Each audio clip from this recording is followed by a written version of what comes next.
Hello everyone, welcome back to the video today. We have reaction to another Mental Pilot episode. Something's Burning, Swissair Flight 111. I won't spoil it, but Mayday Edit actually made a video on this a while ago. Mental Pilot just made a video. I'm not saying that he's a bit late, but I'm just like, finally he's done it. Finally he's done it. I wonder how this good it's gonna be. Have not watched it. Until it came out an hour ago. An hour ago. So, without further ado, let's go and watch it. It's a cloudy September 9th in 1998. An MD-11 is cruising quietly high above the Atlantic with its three engines leaving thin contrails behind it in the dark. Inside, the cabin lights are dim, dinner trays are being cleared away, and most of the passengers are settling in for a long overnight flight over to Europe. This Also, because the Mayday is actually I kind of already know exactly pretty much what happened, but I'd rather hear Mental Pilot's version of the story because he usually goes more in depth than Mayday. is Swissair Flight 111 from New York to Geneva, a prestige route for a prestige airline, operated by an advanced long-haul airliner, the pride of the airline and the country that it represents. Up front in the cockpit, everything is about as normal as long-haul flying gets. The pilots are maintaining 33,000 feet, with the airplane steady on autopilot and with all of the systems showing normal values. The captain is in contact with air traffic control, stepping across sectors as they leave the busy New York area behind them and start heading out towards the open Atlantic Ocean. Alright, so far so good. Off to their left, the quiet coastal fishing towns of Nova Scotia twinkle in the night as the people living in them go about their normal lives. And the pilots are enjoying the view of these last signs of civilization as they prepare for the vast darkness of the oceanic crossing. But above their heads, a single spark from an electric wire has just gone off, and it's about to set off a chain of events that no one on board could possibly imagine. Oh shit. For most of the 20th century, Swissair was one of the most admired airlines in the world. It didn't have the largest fleet or the widest network, but it had something even more special. Wait, Swissair operated 747s? Not gonna lie, I don't know why, but that kind of looks a bit cursed. An unshakable reputation. It was known for financial stability and premium service that continued to be consistent and impressive year after year. So for decades, Swissair was nicknamed the Flying Bank, and that was shorthand for an airline that always made conservative decisions and therefore always made money. But by the late 1980s and early 1990s, that reputation had slowly started to change. At that time, the airline was spending heavily on fleet renewals, buying new and expensive 3 and 4 engine jets, just as twin jets were becoming the more economical choice. And they were also playing a leading role in Europe's airline consolidation era at the time, and that meant pursuing costly partnerships, including an ultimately fruitless attempt to merge with KLM and SAS, right as deregulation was making that business proposition fall apart. The result of all of this was that when the recession hit in the early 1990s, fuel prices spiked and the premium market contracted, Switzerland's tightly run flag carrier began to bleed cash at an unprecedented rate. In fact, by the mid-90s, Swissair was in financial trouble, serious enough that pilots were reportedly issued with cash-filled lockboxes to pay fees at airports when traditional credit lines dried up. And for an airline once considered the picture of fiscal discipline, this was obviously a staggering reversal. So, faced with this new reality, Swissair started looking for new revenue wherever they could find it, and one way to do that was by innovating. So they decided to adopt one of the earliest fully interactive in-flight entertainment systems in some of their aircraft, coming in the form... Alright, let's read this.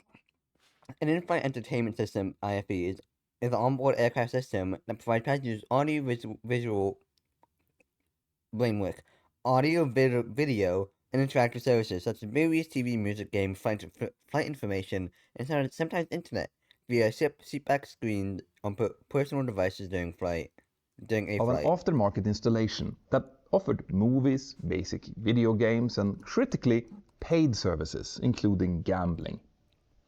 This system was built by a Las Vegas company that promoted the idea that passengers would pay to play electronic casino games at 35,000 feet. So, if the system worked as intended, every passenger in business class would have a miniature computer beneath their seat, a swipe card reader, and access to pay-per-play digital content. Now, this was a forward-looking idea for the time, but it also came with a hidden cost, an enormous electrical demand. To make this system operate, each seat essentially needed to contain a full 1990s PC running Microsoft Windows, each one of which was drawing much more power than the aircraft designers had ever anticipated for non-essential cabin systems. And that's worth remembering. Oh shit. The aircraft in this story was one of those ones that were fitted with this system. See, like that's one of the differences. You learn more with Mentour than you do with Mayday. And in the early evening of September the 2nd, 1998, Swissair Flight 111 pushed back from the gate at New York's JFK Airport a little after 8 o'clock in the evening local time. The late daylight of early September was then fading. The air was still humid from a line of thunderstorms that had rolled across the eastern coast earlier in the day, and the giant MD-11 was loaded heavy with fuel for the overnight flight over to Geneva. The aircraft that was operating on this evening had registration Hotel Bravo India Whiskey Foxtrot and had been delivered brand new to Swissair back in 1991. This meant that it was around 7 years old, and on the day of this flight it had no major technical defects logged on it. The pilots who had been scheduled to fly it were both very experienced and were also both veterans of the Swiss Air Force. The captain, who would be pilot monitoring, was a 49-year-old with 10,800 total hours, including 900 on the MD-11. He was also an instructor pilot who was widely respected inside of Swissair for a careful, almost meticulous approach to procedures. Colleagues described him as the sort of pilot who never cut corners and who insisted on thoroughly understanding his aircraft and the procedures that he would use. The first officer, who would operate as pilot flying this evening, was a 36-year-old with 4,800 hours of total time, of which 230 had been flown on this particular type. Like the captain, he was also a veteran of the Swiss Air Force, like I mentioned before, and he in fact still flew fighters as a reservist on his spare time. Wait, yeah, flew. Before the flight, these two pilots had looked through the pre-flight paperwork carefully, confirming their route across the North Atlantic whilst reviewing the weather along the Canadian coast. Nothing had stood out to them. The skies would be clear at cruising altitude, and the weather in Switzerland didn't look like it would pose any problems around the time of their arrival either. Before they had left to walk out with the rest of the crew to the aircraft, they had also checked the planned passenger manifest, which showed that there would be a total of 215 passengers and 14 crew on board. A lot of people, but far from a full aircraft. As the aircraft... Alright.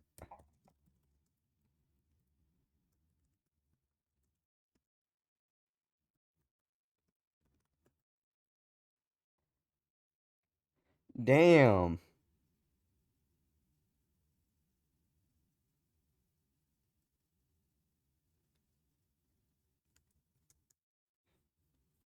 Aircraft was being prepared out on the apron. The passenger luggage was being loaded together with some more unusual cargo, like a painting by Picasso, a kilo of diamonds,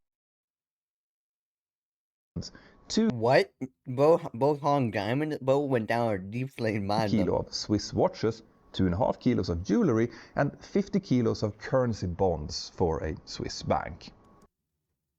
What the fuck? But to the passengers who were taking their seats and settling in, nothing about the start of this flight felt unusual at all. The business travelers tucked their jackets into overhead bins, families adjusted reading lights and gathered their headphones, whilst the flight attendants quietly prepared the first meal service that would be served as soon as the aircraft was safely up at the cruise altitude. Once the boarding was complete and all preparations ready, the pilots asked for push and start, and a few minutes later, the massive MD-11 accelerated down runway 22 right and then gracefully lifted into the air. The pilots retracted the gear, engaged the autopilot, and then began climbing towards the flight's initial cruise altitude. Now, apart from a small deviation around 1946, the flight crew of Swissair 111 requested a heading deviation from their clear track to avoid isolated thunderstorms in the area. some lingering weather near the coastline, the climb out was completely uneventful, and the aircraft soon rejoined its assigned track out towards the dark North Atlantic. Inside the cockpit, the work continued as it always did, and as the flight crossed into Canadian airspace, the crew worked through the frequency changes that they were given by Boston Center. At one point, it seems like they might have switched on to the wrong frequency here, which meant that for 13 long minutes, the controllers couldn't get a hold of them. Eventually, though, the captain managed to establish contact with another Boston frequency that could give him the correct frequency again, and this was likely just a small human factors hiccup that happens sometimes. I have done it myself. And even though it's really annoying for everyone involved, no one thought any more about it at the time.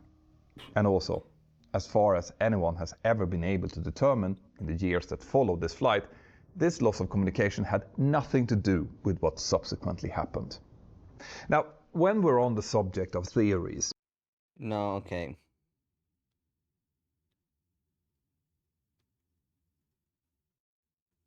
I'm on 4K, by the way.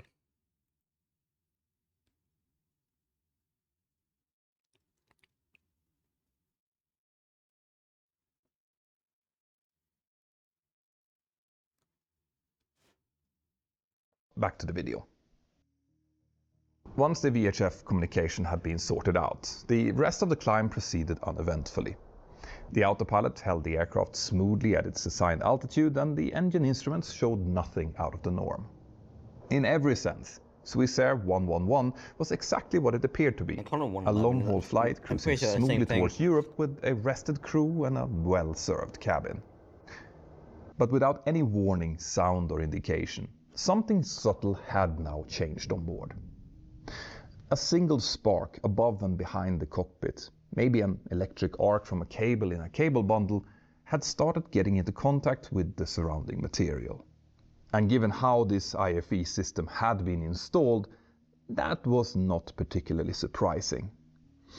You see, when the TSB started looking into the installation of the aftermarket in-flight entertainment system on Swissair's MD-11 fleet, they soon found that the wiring layout was basically different in every aircraft that they checked.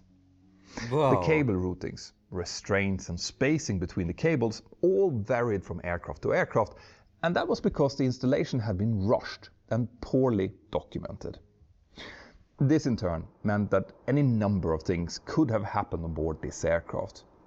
A wire could have been nicked during the installation, a clamp might have been over-tightened, two power cables could have been routed too closely together, or a damaged conductor might have rubbed up against a metal support bracket.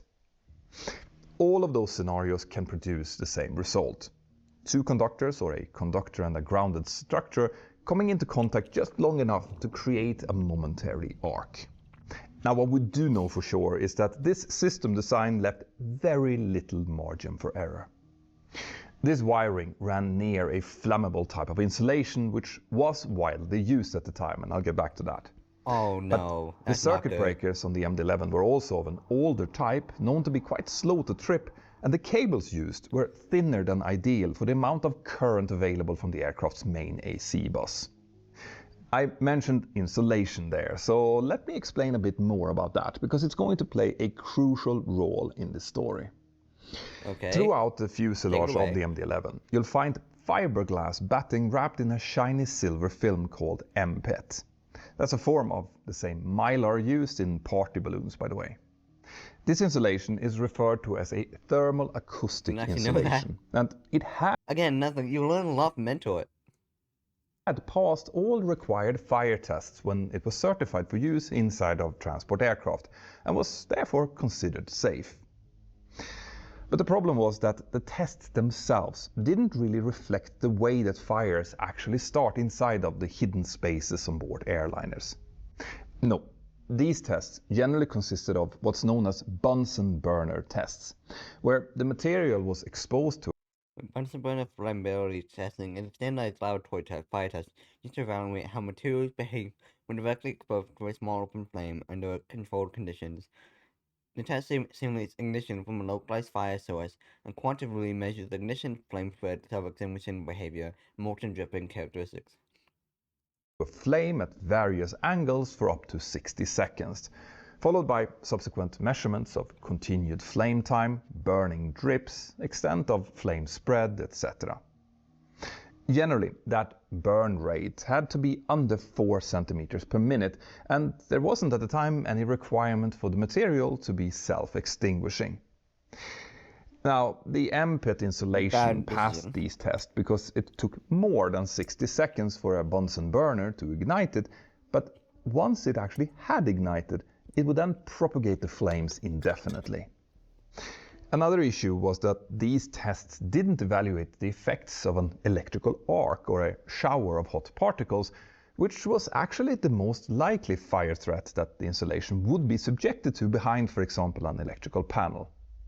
They also didn't evaluate how an MPET insulation fire would behave after it had already ignited, or how it would burn when there was airflow present, because ventilation ducts and pressure differentials in an aircraft could obviously create both a steady supply of oxygen and a draft path in exactly the compartment where wiring would be most concentrated. The result of these overlooked flaws was the use of a material that had been legally approved, but which also was vulnerable to the exact type of ignition sources most likely to occur in an electrical compartment of an aircraft.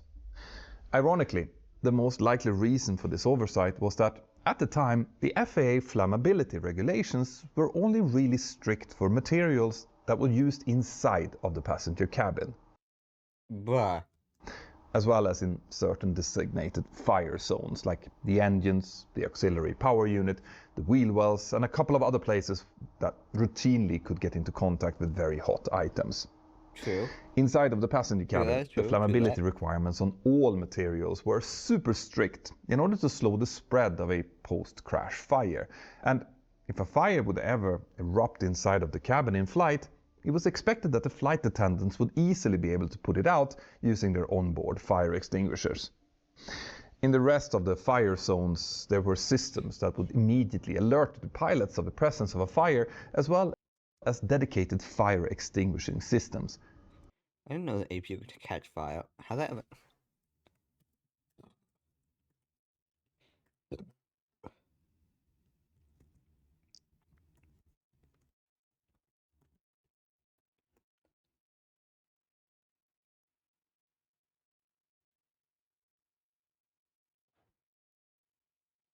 Wait, hold on. I know we're supposed to be adding to...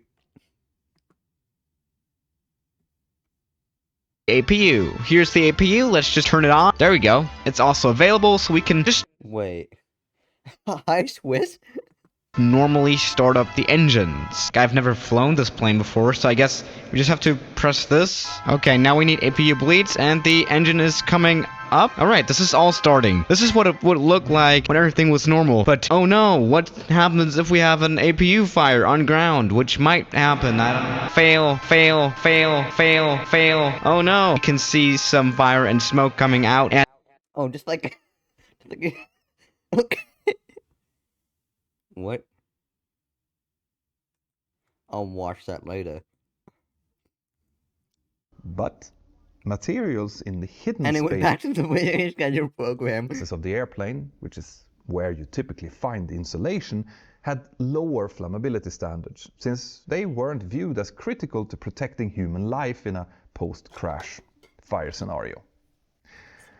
And of course, the ironic side effects of that was that flammability standards were therefore lower in areas of the airplane where firefighting by the cabin crew also wasn't possible. But by this time in the late 90s, MPET flaws were widely known. Regulators had already seen signs that the insulation used in many aircraft, including the type installed on the aircraft in this story, could sustain a fire. In fact, There had already been a handful of fires of MPET-covered insulation, including on 3 other MD-11s, but thankfully, Oh, in shit. all of those cases, they had happened on the ground, and they had not led to any personal injuries. Well, Tests you wanna know what happened to it? No, I'm and kidding. service reports over several years had also showed that newer materials resisted ignition far better. But rather than mandating an immediate fleet-wide replacement, the FAA and other regulators treated the change as an optional improvement Of course. Why would I not expect anything different? to be carried out during major maintenance if the airline chose to do so. So predictably, Swissair, along with almost every other airline, chose not to do that. Now that might sound crazy when I tell it like this, but you have to remember that changing the insulation in the whole aircraft would be very time consuming and expensive. And the way that the airlines viewed it, MPET was still compliant, since it had passed the certification standards of the time, so the operators were allowed to continue flying with it as long as it remained in good physical condition and wasn't exposed to sparks. And that was an assumption Ooh. that was now about to fail. Yeah, don't assume anything in terms of aviation. As Flight 111 continued cruising northeastwards, one of the power conductors for its newly installed in-flight entertainment system now developed a short circuit. A short circuit is simply electricity taking a shortcut, jumping from a wire to something that it wasn't meant to touch. And when that happens, the energy has to go somewhere, which means it will often turn into heat. A lot of heat. Oh shit. Now, on a properly designed aircraft electricity circuit, a circuit breaker should feel the excess current flowing through it during a short circuit and therefore trip and cut power to the circuit long before any serious heat could build up. But circuit breakers have built-in time delays to keep them from tripping every time something big, like a motor or computer, draws a big rush of power at startup. And that timing is mapped on something called a time current curve. The bigger the overload, the faster the circuit breaker will pop. But on board Swissair 111, this short circuit unfortunately now occurred in the one place where the protection scheme was the weakest. It drew enough current to overheat the wire and produce an electrical arc, but not in a way that exceeded the breaker's trip curve quickly enough to shut the circuit down. Now, we don't know whether that arc lasted for milliseconds or seconds, but either way, we do know that it generated enough heat to ignite the MPET insulation wrapped around the thermal blankets above it. And that was only possible because of how the IFE system had been wired. You see, Swissair's new entertainment system drew far too much power to be connected to the cabin buses. That's a part of the MD-11's electrical system that had been fitted with low-rated circuit breakers specifically to avoid fires. Now instead, the installers had moved the system onto main AC bus 2, and that was a bus designed to supply huge loads for things like the hydraulic pumps, for example. And in order to accommodate the growing demand of the IFE system, the contractors had also consolidated the power feed onto one single heavy cable with enormous current carrying capability. This in turn meant that if a short circuit happened, the available fault energy was far higher than what the original cabin bus would have allowed. So over on the main bus, even with 4 relatively small 15 amp circuit breakers protecting parts of the system, the upstream power source could now dump far more energy into a short circuit before anything tripped. So how had something like this been allowed to happen?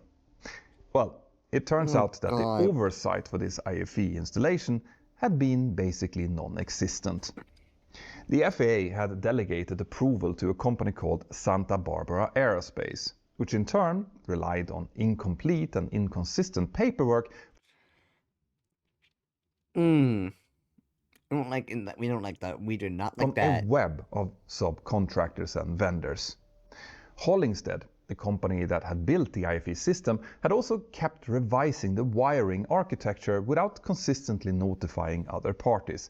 And then we had SR Technics, the maintenance arm of Swissair's parent company, which might have provided some of the labor for the actual work, but the TSB found no clear documentation proving who had understood what to actually do.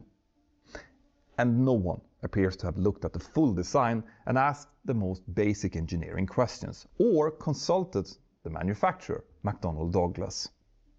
So in the end, no one had noticed that the final configuration created narrow gauge wires connected to a power source capable of delivering far more short circuit energy than the wires or breakers were rated for.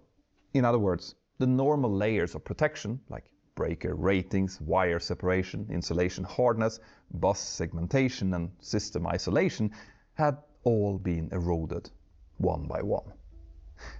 And this together meant that the fire that had now started in the hidden space above and behind the cockpit of Flight 111 hadn't been caused by one single failure. Instead, it had started because a dozen small oversights had now lined up. Yes, if you haven't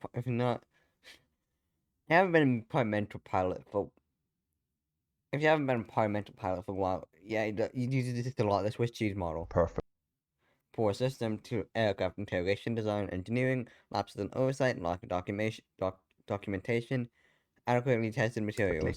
With the last line of defense being a sheet of mylar that the certification tests had said wouldn't burn, but definitely did. Bruh. At time Oh yes, this thing won't burn. 10 seconds later. Oh fuck, it's on fire. 09, 10 and 38 seconds. The first officer casually noted a strange smell in the cockpit. There was no visible smoke at that time, no alarms nor anything else that would suggest any urgency, but then, for just a second, a thin haze started drifting out from the air conditioning vents mounted on the aft cockpit bulkhead. And that single visual cue became the lens through which the pilots interpreted everything that followed. Now, the fire had actually begun in a very specific location. The forward overhead attic space directly above the cockpit door and just behind the overhead circuit breaker panels, where the added IFE wiring ran through mixed bundles of EFTE and Kapton insulated cables. When the MPET insulation blanket then ignited, the first smoke was drawn straight into the cockpit recirculation plenum, but not into the passenger cabin. And because of that, the first place that the smoke then reappeared was from the cockpit's aft air conditioning outlet. Now, for any trained aircrew, smoke from an air conditioning vent would strongly imply that the smoke was coming from an air conditioning system, not from anything electrical. So that first interpretation that they were dealing with air conditioning fumes was not a mistake per se. Now, given the symptoms that they saw, No, if I smelled that, I'll immediately divert and get on the ground as fast as fucking it possible. was the most reasonable conclusion to make. But having said so, both pilots did take it very seriously. The captain soon left his chair to check the forward galley area, and a flight attendant was also called into the cockpit to confirm whether she had noticed anything unusual. She said that she hadn't noticed any Flight attendant indicated that she could smell the odor in the cockpit, but had not noticed any odor in the cabin.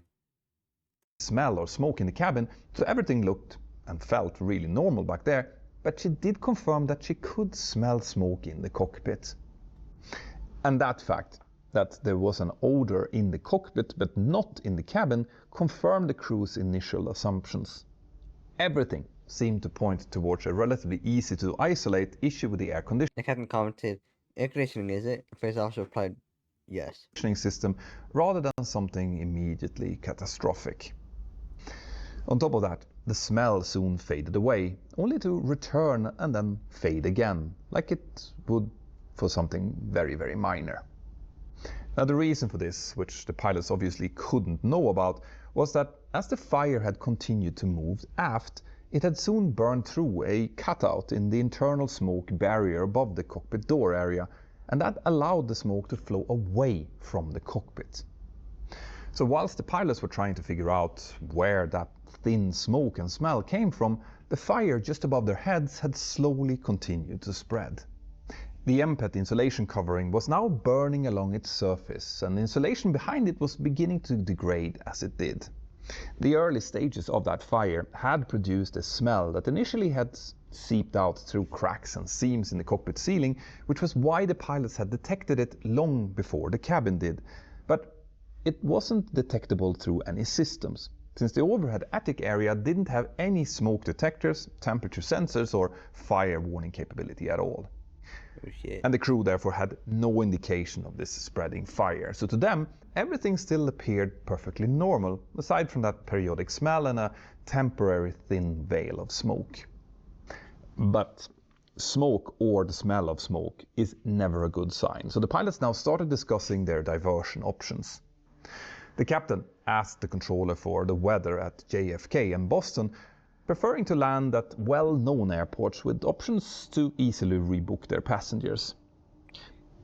Yeah, well, if I was that pilot, I wouldn't care to land at the closest available airport. I don't care which one it is. Just get me on the ground, man. This was a completely understandable choice, since they still believed, based on what they could see and smell, that they were dealing with a system issue that could be easily addressed, either en route or after landing. And for the time, the aircraft remained fully controllable with the autopilot engaged. So nothing suggested that the situation was now becoming dangerous, and actually already on the brink of catastrophic. 3.5 minutes after the first smell of smoke, the two pilots both saw the smoke again wafting down from one of the cockpit vents. As that was happening, the captain exclaimed, "That's not doing well at all up there." Yeah, And that also led him to, at time 10:14, to call up the Moncton Oceanic Controller and declare a PAN, which is the International Urgency Call. This meant that the pilots now judged their situation as urgent, but still not dangerous. And that was likely because they still didn't think that this thin smoke was bad enough to indicate any bigger issues. All of their training had told them that they still had plenty of time to deal with this. And to air traffic control, this PAN call just meant that Flight 111 needed priority, but not a full-blown emergency response, even though they still decided to treat it like that anyway to be on the safe side. The pilots now asked for vectors towards Boston, which at this point was located about 300 nautical miles behind them. And Moncton Center initially approved that plan and cleared them to start the descent down to initially flight level 310, or 31,000 feet. This led to the first officer initiating a shallow descent, and both pilots also decided to pull out, but not yet don their oxygen masks. So they were taking all possible precautions here, but without any real urgency or fear involved, and had they felt that the smoke was anyway irritating or dangerous, they would have definitely donned their masks. A moment later, the controller called up the flight again and told them that he had found a better alternate for them: Halifax. This was a designated diversion airport for Swissair, and one that the airline used regularly for medical or technical issues, and on top of that, it was also located only about 60 miles ahead of them, instead of hundreds of miles behind them. So, from a precautionary standpoint, Halifax was definitely the smarter choice here. So the crew quickly agreed, and once they had started accepting vectors towards Halifax, they continued their normal controlled descent. They initially selected about 2,000 feet per minute, which is a fairly standard descent rate, and again shows that the pilots didn't feel like the situation posed any need for an emergency descent or an immediate landing at this point. You see, typically, most cockpit smoke events turn out to be only minor issues, like oil contamination in an air conditioning pack or a galley oven issue or something like that. So their training and the training philosophy at the time assumed that the crews would have ample time to diagnose the problem before taking any real drastic action. So right after making that PAN call, the captain therefore started to concentrate fully on diagnosing the problem, whilst the first officer focused on flying. This was a textbook example of good cockpit crew resource management, where workload is divided among the two pilots in a way that keeps the aircraft safe whilst also attending to the problem. And as further proof of that, the crew now also donned the oxygen masks to not breathe in whatever this smoke was. When the aircraft was about 56 nautical miles away from Halifax, Moncton Center came back onto the radio and cleared them to descend to 10,000 feet. The captain read this back, and the first officer extended the speed brakes in order to increase the descent rate to roughly 4,000 feet per minute or so. It is always a good idea to try to get down below 10,000 feet as quickly as possible in situations like this, because below that, supplemental oxygen is no longer required for the passengers. So the pilots can depressurize the cabin if needed for smoke removal without putting the passengers at any further risk. That's good. That's good. Around that's this good time, the thinking. captain also Very good called thinking. the lead flight attendant into. Oh shit! I muted it.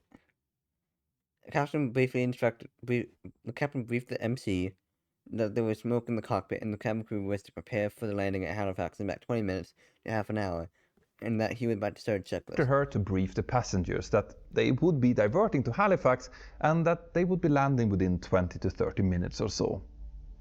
He also explained that they were going to start running through a checklist for suspected smoke in the air conditioning system, which again showed what the crew thought that they were dealing with here.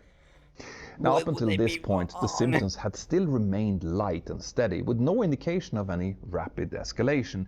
And a few minutes later, at approximately time 22:18, they were further cleared down to 3,000 feet. But at that point, the controller cleared SL-111 to 3,000 feet.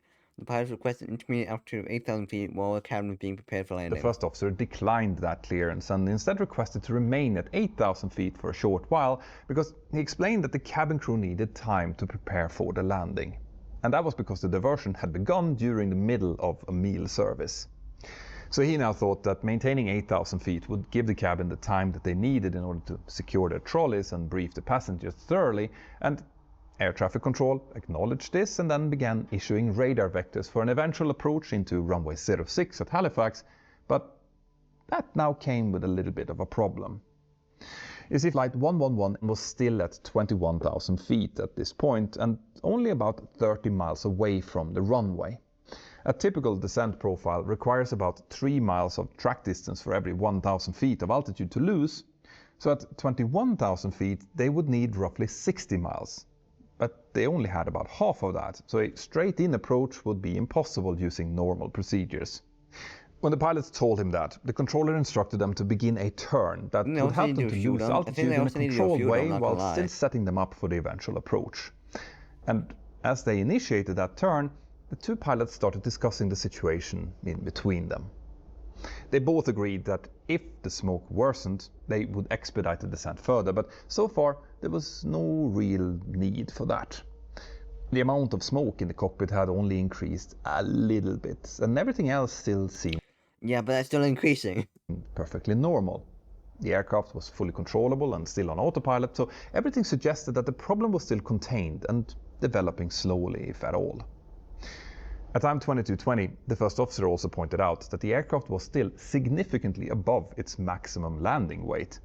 They had taken off with more than 530,000 pounds, with the maximum emergency landing weight sitting at about 480,000 pounds. And at this point in the flight, they hadn't burned nearly enough fuel in order to get below that limit. Now, overweight landings are permitted in an emergency, but they do come with some additional risks. The braking distance will increase, the gear and structural loads rise sharply, and the chance of overheated brakes goes up a lot. So since the symptoms had not changed that much at all, and no alarms were showing, the crew made the reasonable decision to now try and reduce the weight by dumping fuel rather than attempting an overweight landing. Now, dumping fuel is straightforward in concept, but pretty slow in practice. The MD-11 can typically jettison between 2,000 and 3,000 pounds per minute, which means that shedding 50,000 pounds would take them more than 15 minutes to do. But, like I already mentioned, there didn't seem to be any real hurry here. I don't think they have that kind of time. Some fuel, they typically also needed to be above water. Now, the kerosene would dissipate before reaching the surface in theory, but flying over potentially inhabited areas was still avoided where possible. And since they now had already passed in over the coastline, the crew therefore requested vectors to return out over the sea again. The air traffic controller acknowledged this and instructed them to turn south towards St. Margaret's Bay, southwest of Halifax, which would take them safely offshore. And after having read back that instruction, the first officer informed air traffic control that they would maintain 10,000 feet during the fuel dump. After this, the crew started setting the aircraft up for the jettison procedure, whilst the first officer started programming the flight management system for an eventual approach into runway 06. It turns out that they would have to do a quite unusual back beam approach using the localizer signal for the opposite runway, and this procedure was not available in their database, so it would need some proper briefing. Whilst this was happening and the first officer was looking for the appropriate paper charts to use, the captain also continued working through the air conditioning smoke checklist, but the lack of improvement soon made it clear that the source was not related to the air conditioning packs. So he therefore transitioned to the smoke or fumes of unknown origin checklist. And it is worth pointing out here that back then there were several different smoke checklists available rather than a combined one that we tend to use today. Oh Lord. Anyway, the philosophy behind this checklist was straightforward. If the smoke was electrical and the source could not be identified, the best method was to deactivate electrical buses one at a time. And then, by watching whether the smoke increased or decreased after each bus was turned off, the crew could identify the faulty circuit or component. The first major step on that checklist was to switch off the cabin bus. To the captain, first confirmed the action with the first officer, and then placed the related switch to off. This action removed power from most of the cabin and galley systems, and unfortunately, it also marked the beginning of the end of this emergency.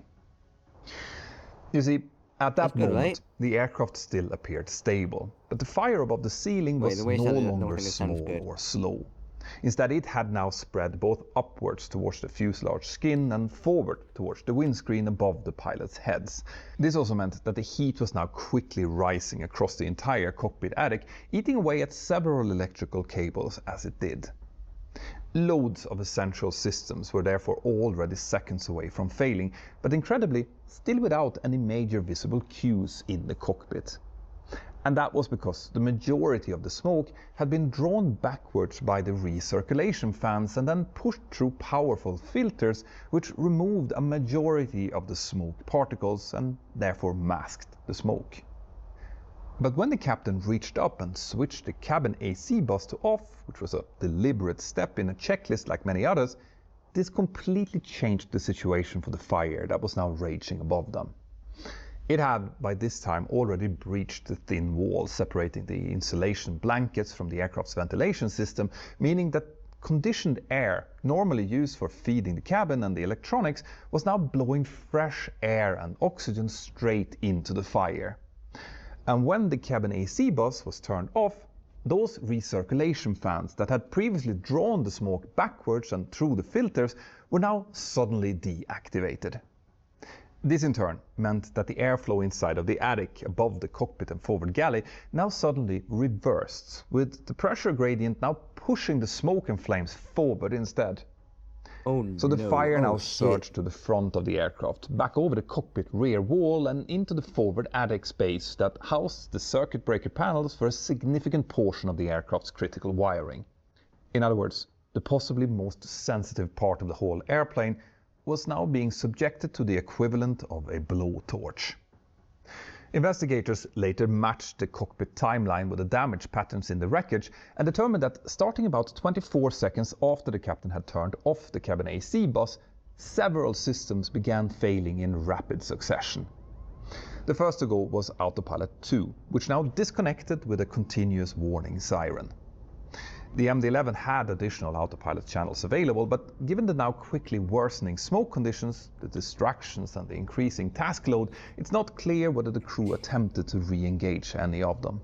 And that in turn meant that the aircraft was now being flown manually, in steadily worsening visibility, in dark smoke, which now started to pour into the cockpit. So at almost the exact moment that the autopilot dropped off, both pilots simultaneously transmitted on the radio and declared an emergency. The first officer also indicated that they were hand-flying the airplane, and shortly after he added that they were dumping fuel. And that was their final, clearly intelligible transmission. Neither pilot would ever successfully speak to air traffic control again. 1 minute after the cabin AC bus had been switched off, several additional systems also began failing as the fire ate away at each individual circuit breaker bundle.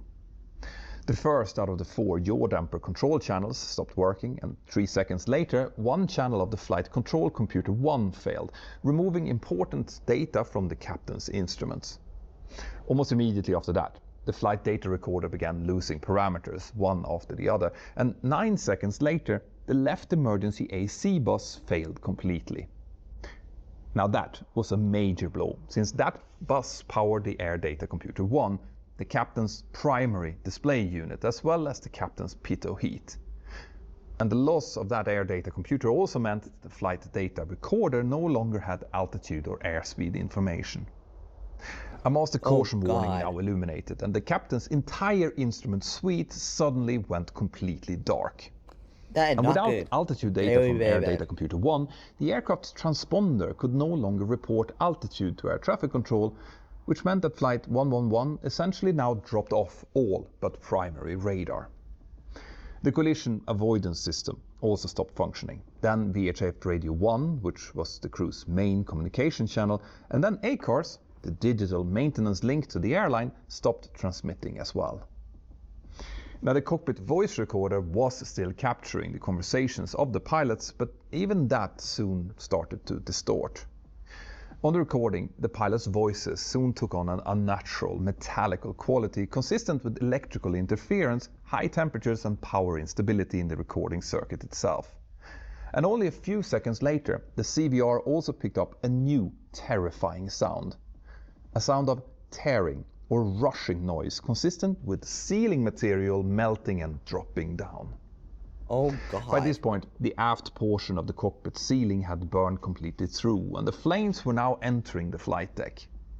On the recording, the captain could be heard shouting that something is burning already, and the heat above their heads was now so high that molten aluminium began dripping onto the observer station behind the 2 front seats. The temperature in the ceiling area were later estimated to have exceeded 540 degrees Celsius, and it's unclear what the temperatures would have been.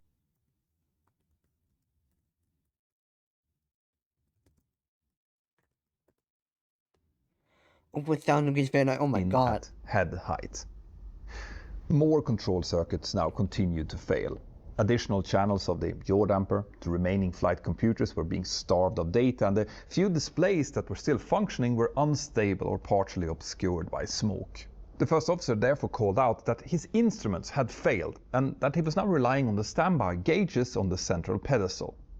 Just imagine that for a second. Hand flying a giant airliner at night with the ceiling above you on fire and with the oxygen masks on, barely being able to communicate with your fellow pilot, and with only a tiny set of standby instruments to guide you. This was the stuff of nightmares. That is nightmare fuel. At time 22:25 and 41 seconds, both the flight data recorder and the cockpit voice recorder suddenly stopped. Now they didn't shut down cleanly, they simply lost their power. On most aircraft, the loss of both recorders is an event reserved for catastrophic power system collapse, and it often signals the effective end of an airliner's survivable systems. But this aircraft still continued to remain airborne for more than 6 minutes after the recorders went silent. What happened during those final minutes had to be reconstructed based on radar data, engine analysis, debris distribution, and the condition of components recovered from the ocean floor. The investigators determined from the conditions of the track rails of the left seat that at some point after the recorders failed, the captain likely stood up and left his seat. He might have attempted to retrieve a fire extinguisher from the back of the cockpit, or it just wasn't possible to stay in his seat anymore, but he never returned again. The abnormal procedures manual that he had been using was found with its laminated pages fused together in the smoke of unknown origin section. A silent indication of just how extreme the heat in the cockpit must have been at that time. On the ground, residents along the St. Margaret's Bay shoreline reported seeing a large aircraft flying unusually low whilst dumping fuel before it disappeared out of sight. At one point, investigators believed that the instruments were switched over to the ram air turbine or other backup electrical feed, and that briefly brought the transponder back online again for only a few seconds, just long enough for air traffic control to notice a new altitude return. Then, That power source must have also failed, and the aircraft went silent again. Oh shit. Data from the Full Authority Digital Engine Control (FADEC) system showed one final pilot action. About 4 minutes after the recorders had stopped, engine number 2, the engine mounted on the tail, was manually shut down. And investigators believe that this was not because the engine was malfunctioning, but likely because the fire damage to the wiring had caused the fire warning system to activate. And the engine was then shut down in accordance with procedures by someone. But there was no actual fire in the engine itself. Flaps deployed. By this point, the cockpit environment must have been truly hellish. The smoke would have been completely blinding, and the temperature would have been far beyond human endurance. If any of the pilots were still alive after this point, they would have been breathing hot air through the emergency oxygen system, whilst desperately trying to interpret the few still functioning standby instruments. And that's whilst being surrounded by dripping metal, burning insulation, and continuous alarms. Many of their primary systems were by now completely dead, and control stability was degrading. The flight control computers were completely offline, sensors had failed, and even the basics that we pilots rely on, like outside visibility, panel lighting, and consistent airflow, were completely gone. But back in the passenger cabin, the picture was likely much more mixed. Passengers in the forward section would have seen smoke and possibly even fire near the galley and cockpit door, but those seated further aft might not have understood what was going on at all. Now, we do know that one business class passenger, who was also a pilot, did put on his life vest, which indicated that at least some passengers must have understood that the flight might not reach Halifax. But that would have been without receiving much information. The lead flight attendant was found still strapped into her jump seat whilst not wearing a life vest, which indicates that no ditching briefing would have been given. And now, the time had finally run out. 6 minutes after the black boxes had gone silent, and only about 20 minutes after the first officer had first mentioned the unusual smell, the aircraft began an uncontrolled right turn over the dark water. The bank angle increased and the nose began to drop. Now, whether this was commanded or the result of system failures is unknown. The investigators considered several possibilities: incapacitation from smoke, spatial disorientation, flight control degradation, or an attempt to reach a forced landing position. But none of the scenarios could ever be proven. So at the time, 22:31 and 18 seconds, Swissair Flight 111 struck the Atlantic Ocean at roughly 300 knots in a steep right bank and with a nose-down attitude of about 20 degrees. The impact force was later calculated as over 350 G, which caused the aircraft to immediately disintegrate, and all 229 people on board were instantly lost. And this also meant that the time from the first slight smoke smell to the final impact had been just over 20 minutes. A truly horrifying testament to the brutal destructiveness of an uncontrolled in-flight fire. In the minutes after the radar contact with Swissair 111 had been lost, there was still a brief hope that the crew might have been able to put the plane down into the water in a survivable way. But that hope vanished when search aircraft and local boats reached the last radar position and found only tiny pieces floating on the surface. No signs of an intact fuselage and no sign of survivors. The plane had hit the water with such force that it had been broken into more than 3 million individual pieces, and divers eventually recovered both flight recorders as well as some cockpit components, sections of the cabin, and representative samples of wiring, insulation, and ducting from the areas where the fire had been believed to start. All of that material was then carefully tagged and sent ashore for analysis, and by the end of the operation, the TSB had recovered approximately 98% of the aircraft and brought it ashore, where they were able to painstakingly rebuild it. All to try and figure out what had happened to this aircraft. Now, a theory of a bomb on board was quickly discarded since no bomb residue or pattern of an explosion could be found, so the investigation quickly instead honed in on the fire theory. But one question kept coming up. Could anything that the crew did have changed the outcome?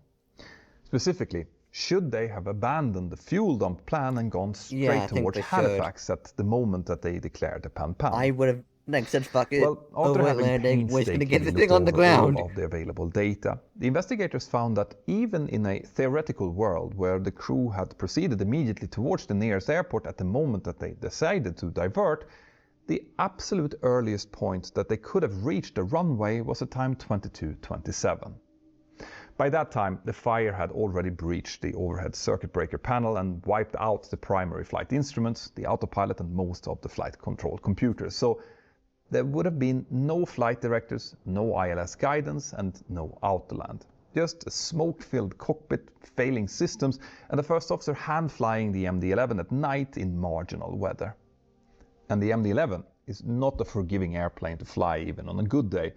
Its high approach speed and pitch-sensitive landing profile makes it notoriously easy to bounce or over-rotate, as we've seen in other videos that I've made. And even worse, many of the systems that underpins a safe landing, like the slats, ground spoilers, auto brakes and anti-skid, were almost certainly offline at that point. So even a flawless touchdown would likely have ended with an uncontrollable rollout. And for that reason, the TSB concluded that the decision to turn away and dump fuel, while tragic in hindsight, probably made no difference to the final outcome. In the years after the Swissair 111 catastrophe, aviation... Not gonna lie, if they did actually try and land it, they would probably overshoot the runway. I don't know the geography of Halifax, but it could have. I'm just gonna say this: it could have injured more lives. So the fact that they turned it over the bay probably saved lives. Changed in very concrete ways.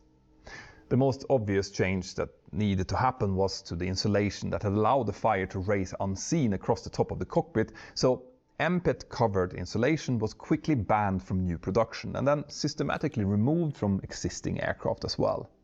And the flammability tests that had once allowed it to exist in the first place were rewritten to reflect more realistic ignition sources, electrical arcs, hot particles and moving air.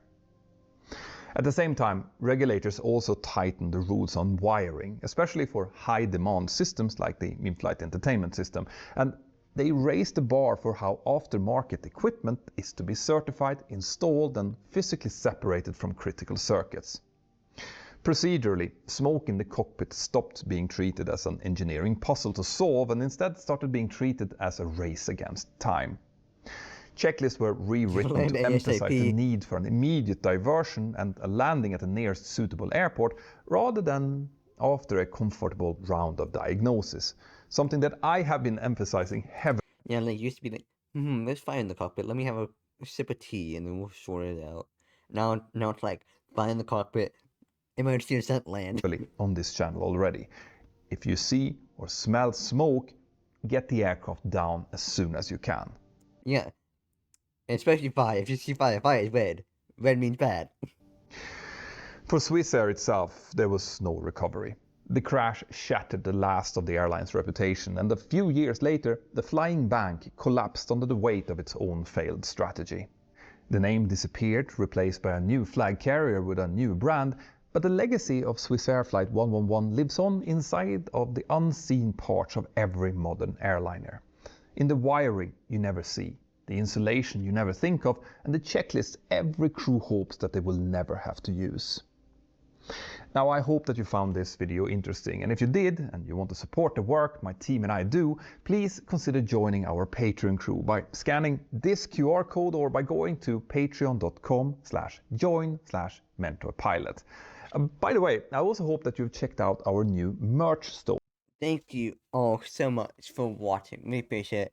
Like, subscribe if you're new. Go subscribe to Mentor Pilot. I am already been subscribed for over a year now. Also, I forget. But, without further ado, peace out. And I'll see you next time. Peace out and have a good rest of your day and night. I'm out.